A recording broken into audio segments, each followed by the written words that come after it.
Conseil des ministres s'est tenu ce matin au palais présidentiel en présence du président de la République Alassane Ouattara. Plusieurs questions ont été débattues, questions liées au développement du pays. Par ailleurs, le président de la République a renouvelé sa confiance à son équipe. Pour lui, un remaniement ministériel n'est pas à l'ordre du jour. Des experts hollandais mènent actuellement une étude pour l'ouverture pérenne de l'embouchure de Grand Bassam, fermée il y a de cela plusieurs années. Et cette équipe a été reçue en audience par le ministre Alakwadjo Rémy. Mesdames et messieurs, bienvenue et merci de suivre les informations sur RTI 1. Ici, en Côte d'Ivoire, un conseil des ministres s'est tenu ce matin au palais présidentiel en présence du président de la République Alassane Ouattara. Plusieurs sujets étaient à l'ordre du jour, des sujets relatifs au processus de développement de la Côte d'Ivoire. Et à l'issue de ce Conseil des ministres, le président de la République Alassane Ouattara a fait une déclaration au cours de laquelle le chef de l'État renouvelle sa confiance à son équipe. Pour lui, un remaniement ministériel n'est pas à l'ordre du jour. Nous l'écoutons. Monsieur le Premier ministre, Messieurs les ministres d'État, Mesdames et Messieurs les ministres, l'année qui vient de s'écouler a été marquée par le début de la transformation et de la modernisation de notre pays. Les résultats sont visibles de tous, notamment en matière de réhabilitation et de construction de nos infrastructures économiques et sociales. Il en est de même dans les secteurs des routes, de l'accès à l'eau, à l'électricité, à l'éducation, à la santé. Les engagements que nous avions pris ensemble autour de cette table et présenté à l'occasion de mon message à la nation en décembre 2013 et qui avait servi de trame pour le gouvernement ont démarré ou ont été réalisés au cours de l'année écoulée. Donc je voudrais vous féliciter pour ces réalisations. Ce sont des réalisations importantes, et notamment l'autoroute Abidjan-Yamoussoukro et le pont Henri Konan Bédié. Je voudrais vous dire combien ce travail est important pour nos concitoyens. Bien évidemment, tout cela a été possible parce que la sécurité s'est fortement améliorée et que la Côte d'Ivoire a maintenant une situation tout à fait normalisée en matière de sécurité. Donc, mesdames et messieurs tous, je voudrais vous dire toute ma satisfaction et pour le travail important qui a été réalisé par chacun de vous et dans vos départements respectifs. Monsieur le Premier ministre, bien que votre modestie puisse en souffrir, je voudrais tout particulièrement vous féliciter en tant que chef d'orchestre pour votre efficacité, votre compétence et votre ardeur au travail. Je pense que tout le monde l'a constaté. Vous êtes un véritable chef d'orchestre et grâce à vous, la musique a été douce aux oreilles des Ivoiriens. Je vous félicite. Monsieur le Premier ministre, Mesdames, Messieurs les ministres, en dépit de ces réalisations, il nous reste encore du chemin à parcourir. Et le premier que je note, c'est la problématique de l'emploi, notamment l'emploi des jeunes, et nous savons tous que c'est une préoccupation pour nos concitoyens. Et d'ailleurs, à cet effet, nous venons de nous mettre d'accord, vous et moi, avec le secrétaire général de la présidence, que nous allons tenir un conseil présidentiel sur cette question de l'emploi des jeunes dès le vendredi 16 janvier prochain, en vue de prendre les mesures pour régler durablement la question de l'emploi, et notamment l'emploi des jeunes dans notre pays. Les conseils qui vont suivre permettront donc de définir les modalités et les structures qui seront chargées de la mise en œuvre de nos décisions en conseil présidentiel. En plus de la question de l'emploi, et qui bien sûr devra faire des progrès importants en 2015, j'ai indiqué à l'occasion de mon message à la nation que plus d'1 million d'emplois ont été créés depuis notre arrivée aux affaires, mais cela ne suffit pas. Et donc, nous ferons en sorte d'accélérer ce rythme. Et les projets qui sont prévus permettront donc d'aller de l'avant et de créer des emplois, car il s'agit de projets qui seront véritablement créateurs d'emplois. L'année 2015 devra aussi connaître un autre dossier important qui est la question de l'indemnisation des victimes et des familles des victimes de la crise post-électorale. À cet effet, le ministre du Budget proposé, nous l'avons adopté, le Parlement aussi, un fonds de 10 milliards de francs CFA pour l'indemnisation des victimes. Bien évidemment, tous les autres dossiers continueront, mais je tenais à mentionner tout particulièrement ces deux questions, l'emploi des jeunes et l'indemnisation des victimes. J'ajoute un troisième volet qui sera la question de l'accroissement de la moralisation de l'administration et la promotion de la bonne gouvernance. J'ai demandé, et nous allons prendre ce texte très rapidement, la dissolution d'un certain nombre d'entreprises publiques qui n'ont plus leur raison d'être et qui sont budgétivores, pour que les ressources dégagées puissent être consacrées à l'amélioration des conditions sociales de nos concitoyens. Je vois ici et là dans la presse des éléments concernant un remaniement ministériel. Monsieur le Premier ministre, il n'en est rien. Vous êtes là, vous continuerez avec moi. Alors, je voudrais aussi dire que cette équipe ministérielle fait un excellent travail. Et cette équipe, je la garderai jusqu'aux élections. Je considère que c'est une équipe accomplie, qui fait un travail remarquable dans l'intérêt des citoyens, et c'est ce qui importe dans ma vision. Une élection ne doit pas être l'occasion d'arrêter le travail du gouvernement. Mesdames et messieurs les ministres, je vous félicite pour l'important travail que vous faites. Évidemment, l'année 2015 est une année électorale et nous devons travailler pour que ces élections soient transparentes et apaisées, et pour le renforcement de la paix, de la stabilité et de la démocratie dans notre pays. Nous sommes autour de cette table un gouvernement RHDP.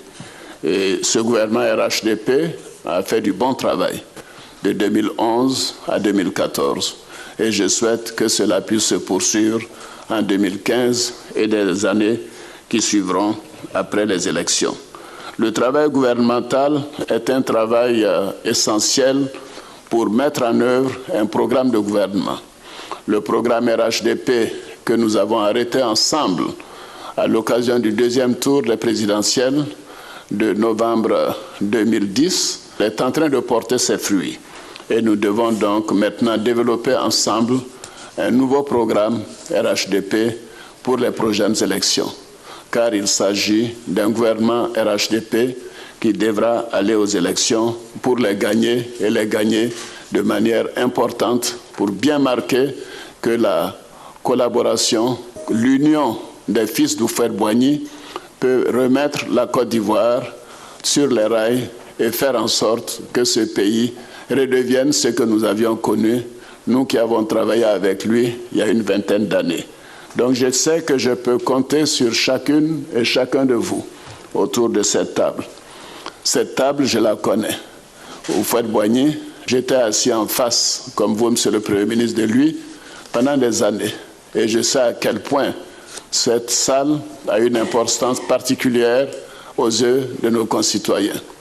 Tout ce qui se fait ici se fait dans l'intérêt de la nation, de tous les Ivoiriens, sans exception, sans exclusion. Et donc je voudrais prendre l'engagement de dire que nous continuerons de travailler dans cet esprit d'équipe, dans l'intérêt de la Côte d'Ivoire, dans l'intérêt de tous les Ivoiriens. Et je sais qu'en tant qu'oufouettistes que vous êtes, tous autour de cette table, que nous serons en mesure de relever tous les défis qui se posent à notre nation. La Côte d'Ivoire avance. Les progrès sont considérables. La renommée de notre pays est de nouveau acceptée. Et par conséquent, nous avons une lourde responsabilité de redorer le blason de notre pays et de faire honneur et montrer notre fierté à ce qu'a été notre premier président, le président Félix Houphouët-Boigny. Je sais pouvoir compter sur chacune et chacun de vous. Et je voudrais, pour terminer, vous dire encore, Monsieur le Premier ministre, Mesdames et Messieurs les ministres, une bonne et heureuse année 2015. Et à travers vous, à tous nos concitoyens, je réitère mes vœux de bonheur, de santé et de paix. Je vous remercie.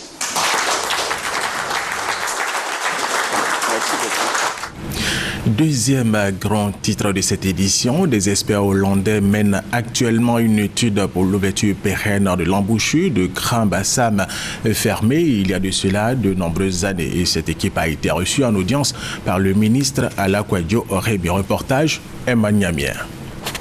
Bientôt une solution définitive pour l'ouverture de l'embouchure de Grand Bassam. Fermée il y a environ 20 ans par le sable qui vient de part et d'autre, une étude est en cours pour sa réhabilitation. Sa fermeture, selon les populations, a occasionné l'effondrement de la pêche et a provoqué aussi l'augmentation des moustiques dans la ville. L'activité principale des lagunais, c'est la pêche. Tant que l'embouchure n'est pas ouverte, on ne peut rien faire. Deux tentatives pour sa réouverture se sont avérées infructueuses. La première en 1950 par les populations elles-mêmes et la deuxième en 1998 par le port autonome d'Abidjan à la demande du gouvernement. Recevant l'équipe d'experts hollandais chargée de l'étude pour l'ouverture de l'embouchure, le ministre de l'Environnement, de la Salubrité urbaine et du Développement durable a exprimé la volonté du gouvernement à trouver une solution définitive à cette situation. Cette fermeture cause des désagréments aux populations qui sont riveraines de cette embouchure. Il y a également aussi cet impact écologique de l'arrivée des végétaux aquatiques qui empêchent la pêche, qui encombrent nos lagunes. Après les échanges avec le ministre Alakwadjo Orebi, les experts hollandais se sont rendus à Grand Bassam à bord d'une navette de la Marine nationale. On va investiguer les impacts de l'ouverture, les impacts positifs, les objectifs pour ouvrir l'embouchure, mais aussi peut-être il y en a des impacts négatifs. Et c'est nécessaire de comparer ça. Plusieurs projets seront réalisés dès l'ouverture de l'embouchure de Grand Bassam, selon le maire de la commune. On a des projets qui touchent donc au développement de chantiers navals pour faire l'instant un type, une niche particulière donc, en termes d'embarcation. Selon les experts, les études pour la réouverture de l'embouchure de Grand Bassam vont durer 9 mois. Autre sujet, chez la jeune chambre internationale d'Abidjan a tenu sa rentrée solennelle pour l'année 2015. Elle veut s'engager dans la lutte contre l'ulcère de Buruli. Nous allons rester avec Vénance Emmanuel. Freiner la progression de l'ulcère de Buruli en Côte d'Ivoire, mais surtout redonner espoir aux enfants souffrant pour la plupart de cette maladie. Ce sont là les principaux objectifs que s'est assigné la Jeune Chambre internationale d'Abidjan pour l'année 2015. L'organisation vient de lancer une campagne en vue de mobiliser des dons en faveur des enfants victimes de cette pandémie. Nous avons l'habitude de faire des dons vivres, non vivres chaque année. Et cette année, nous avons voulu aller plus loin et de réhabiliter les centres là où même vivent les enfants. Parce que ce centre est en délabrement. Nous avons voulu également réapprovisionner la bibliothèque justement du centre, que les enfants qui sont internés au centre de l'ulcère de Buruli puissent en même temps pouvoir étudier, puissent aller à l'école, puissent se mettre à niveau, au même titre que leurs amis qui ne sont pas malades. Cette campagne a été lancée lors de la rentrée solennelle 2015 de la Jeune Chambre internationale Abidjan. Rentrée solennelle au cours de laquelle ont été présentés les 10 nouveaux membres du comité directeur. L'ulcère de Buruli est une infection chronique débilitante de la peau et des tissus mous pouvant entraîner des déformations. Selon les rapports de l'OMS, l'Organisation mondiale de la santé, près de la moitié des personnes affectées par cette maladie en Afrique sont des enfants de moins de 15 ans. Parlons toujours de santé. Il y a eu une journée de sensibilisation sur l'épidémie de la maladie à virus Ebola et le VIH-Sida dans le département de Biankouma. L'initiative de l'organisation non gouvernementale Etomignon qui entend améliorer les conditions de santé de ces populations. Thérèse Tapeyoboué. Cette initiative de l'ONG non gouvernementale Etomignon à Gbangbe-Guiné, dans le département de Biankouma, s'inscrit dans le cadre de ses objectifs prioritaires, la santé pour tous. C'est tout le sens de cette journée de sensibilisation sur l'épidémie à virus Ebola et le VIH-Sida. Cérémonie marquée par la remise de matériel constitué de kits hygiéniques pour le lavage des mains aux populations. Un geste qui leur permettra d'être suffisamment outillés pour améliorer leurs conditions de vie. Notre souci est de celui de pouvoir nous joindre au gouvernement pour repousser les dangers de l'épidémie de la maladie à virus Ebola.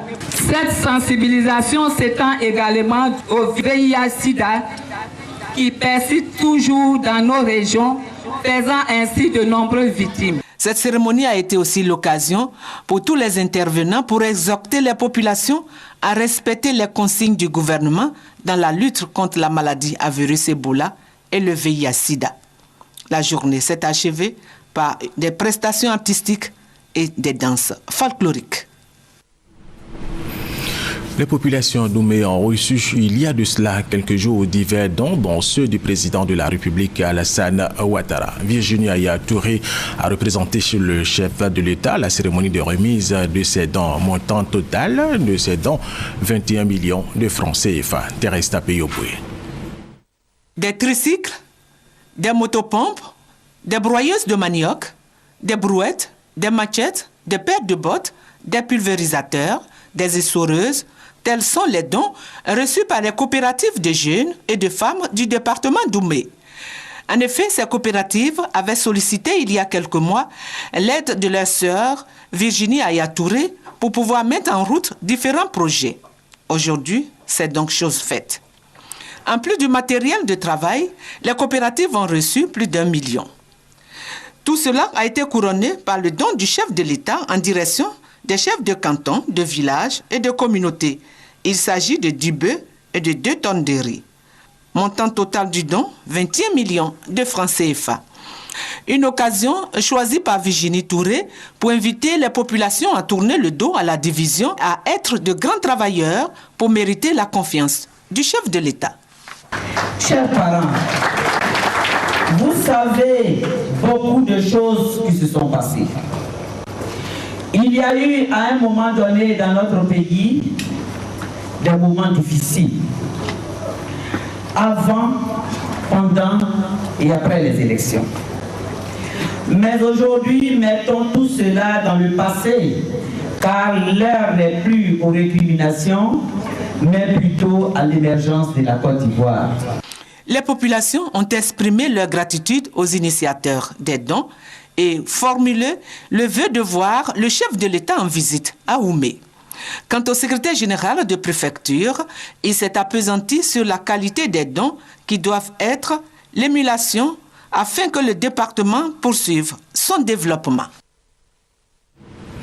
L'organisation non gouvernementale Femmes en Action pour ton épanouissement, FAPERSI, dans le département de Diarra, veut faire de l'autonomisation financière des femmes et de la lutte contre la pauvreté son combat. Cette organisation a lancé officiellement ses activités suivant ce reportage de nos confrères de RTI Boaké. Les femmes du département de Diarra, région du Béret, veulent faire barrière à l'avancée de la pauvreté dans leur milieu en investissant dans la production de vivriers. L'ONG Femmes en Action pour ton épanouissement, FAPERSI, a lancé officiellement ses activités. Activités qui se résument à la scolarisation et à la protection de la petite fille, à l'alphabétisation des femmes, à la production et à la commercialisation de produits vivriers. Les autorités administratives, politiques et coutumières ont encouragé l'initiative qui va contribuer à l'autonomisation de la femme et au développement de la région. La présidente de la FAPERSI a exhorté les femmes de Diarra à l'union et surtout à rejoindre les groupements coopératifs et associations mis en place. Kone Afouchata a demandé le soutien des cadres pour atteindre ces objectifs. Aujourd'hui, la politique même du gouvernement fait que chaque femme, en tout cas, doit prendre, je peux dire, son bâton de pèlerin et puis faire un effort pour pouvoir, en tout cas, elle-même sortir déjà de la pauvreté et puis sortir tous ses proches de la pauvreté. L'ONG Femmes en Action pour ton épanouissement FAPERSI, au titre de l'année 2014, a réalisé 11 hectares de riz et produit une centaine de tonnes de vivriers. Pour l'année 2015, cette organisation féminine veut s'investir dans le maraîcher. FAPERSI compte environ 1000 membres à travers le département de Diarra. quatrième et dernière session 2014 du Conseil municipal de Kong. Plusieurs points étaient inscrits à l'ordre du jour. Pour ce qui est des infrastructures économiques de base, de nombreux investissements ont été réalisés en 2015. Cette année donc, le maire et son équipe entendent faire davantage pour le bonheur des populations de la commune. RT Boaké. Le conseil municipal de Kong fait le bilan de son exercice 2014. Les 24 conseillers municipaux de la commune ont tous répondu présents à cette quatrième et dernière session 2014. À l'examen des différents points inscrits à l'ordre du jour, le conseil a salué les efforts en termes d'investissement réalisés en 2014. La construction de l'Institut de formation et d'encadrement féminin, IFEF, la construction d'écoles primaires, l'électrification villageoise et des travaux d'assainissement font partie des réalisations de cette mairie. Pour 2015, le Conseil a adopté le budget primitif qui s'élève à 113 713 francs CFA. Pour le maire Téné Birahima Ouattara, son équipe est au travail pour élever les défis de développement à Kong. Nous avons estimé que l'année 2014 a été une très bonne année en termes d'investissement, de compression des dépenses aussi au niveau de la municipalité de Kong. Je pense que 2015 s'annonce meilleur pour les populations. Nous avons fait beaucoup de choses en 2014. Nous essaierons de faire encore mieux en 2015. Au terme des travaux de sa quatrième session, le conseil municipal de Kong a donné son quitus pour un jumelage avec la commune d'Aboasso. Au Kaouha, dans le département de Ouangolodougou, vient de recevoir son tout premier sous-préfet. Son installation officielle a eu lieu en présence du ministre chargé des Affaires présidentielles, Téné Birahima Ouattara. Nous allons rester avec Kader Sogodogo de RTI Boaké. Forte mobilisation à Kawara. Uniforme, chants et danses des populations traduisent une immense joie et pour cause, la localité accueille son tout premier sous-préfet. Je vous installe officiellement au nom du président de la République, sous-préfet de Kawara. Kawara a été érigé en sous-préfecture par le décret numéro 2010-230 et il a fallu attendre jusqu'au 25 août 2014 pour que la localité soit pourvue en administrateur civil à la personne de Koné Christ Richard. Pour les enfants de cette nouvelle sous-préfecture, l'émergence tant promise par le chef de l'État se matérialise déjà. Merci pour toutes les actions que vous ne cessez de mener pour sortir notre jeune sous-préfecture de sa léthargie. Je voudrais exprimer notre profonde reconnaissance au président de la République, son Excellence Alassane Ouattara, pour la clairvoyance de ses actions de développement. Présent à l'installation du sous-préfet de Kawara, le ministre chargé des Affaires présidentielles, Téné Birahima Ouattara, parrain de la cérémonie, invite les ressortissants de cette localité à travailler davantage pour le développement de cette nouvelle sous-préfecture. C'est votre fils que l'administration vous envoie pour essayer de mettre de l'ordre au niveau administratif à Kawara. Donc c'est un gain énorme que l'administration vous apporte. Il faut que vous puissiez donc épauler fermement votre fils, le sous-préfet. L'inauguration des locaux de la sous-préfecture a été l'occasion pour le représentant du président de l'Assemblée nationale de relever le changement positif pour Kawara. Avec l'avènement du sous-préfet, le gouvernement sait désormais que Kawara est là et les infrastructures vont suivre. La sous-préfecture de Kawara compte 10 villages et est située seulement à 18 km de la frontière de notre pays avec le Burkina Faso. À l'instar des autres localités du pays, la ville de Tabou, située au sud-ouest de la Côte d'Ivoire, a célébré la fête du Mawlud dans la joie. Et c'était samedi dernier, une cérémonie marquée par des dons divers à la communauté musulmane. Thérèse Tapeyoboué. Questionnaire sur l'islam et le prophète Mahomet, jeux divers, dons en table-banc à l'école coranique de Tabou, lecture coranique, prière et bénédiction ont marqué la fête du Mawlud à Tabou. Une cérémonie qui a eu pour cadre la grande mosquée de la ville, dirigée par El Hadj Mahamadou Touré. À cette occasion, le secrétaire permanent de la Ligue islamique des prédicateurs en Côte d'Ivoire, El Hadj Diaby Aboubakar, venu spécialement d'Abidjan, a prononcé une conférence sur l'appel de l'islam à la solidarité et à l'assistance mutuelle. Il a invité la communauté musulmane de Tabou à assister les démunis et les personnes vulnérables, à savoir les veuves et les orphelins, parce que cela est recommandé par la zakat, qui demande aux riches d'assister les pauvres afin que ces derniers ne soient pas livrés à la rue, au vol, à la prostitution et au banditisme. La solidarité est source de cohésion sociale, de paix et de développement, a expliqué l'imam Diaby Aboubakar. Rappelons pour terminer qu'un conseil des ministres s'est tenu ce matin au palais présidentiel en présence du président de la République Alassane Ouattara. Plusieurs questions ont été débattues, questions liées au développement du pays. Par ailleurs, le président de la République a renouvelé sa confiance à son équipe. Pour lui, un remaniement ministériel n'est pas à l'ordre du jour. Et c'est la fin de cette édition. Merci de l'avoir suivi. Restez avec nous sur RTI 1.